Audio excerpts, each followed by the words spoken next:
crucial aujourd'hui à la SNCF, notamment le traitement de la dette, l'avenir du fret et la relance du fret ferroviaire, le sac à dos social, on appelle ça comme ça, le statut cheminot, l'avenir des petites lignes, enfin toutes les propositions qui ont déjà été mises sur la table au niveau national.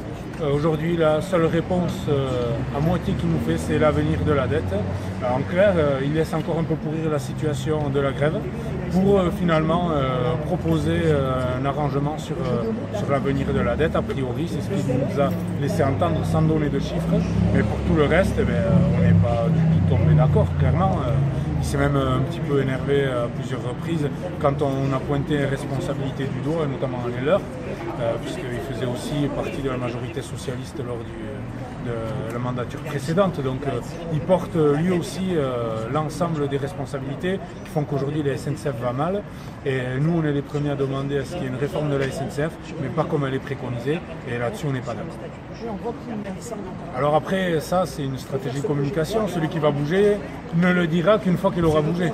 Donc clairement, ils ne diront pas qu'ils bougeront tant qu'on ne les y forcera pas.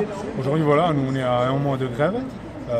On perd de l'argent, c'est sûr, mais on est motivé, on est déterminé parce qu'on sait qu'on n'a pas d'autre choix que d'aller jusqu'au bout. C'est pour l'avenir de l'entreprise SNCF d'une part, et c'est pour l'avenir du service public ferroviaire d'autre part, pour l'ensemble des usagers qu'on fait cette grève, et c'est pour ça qu'on ne lâchera pas.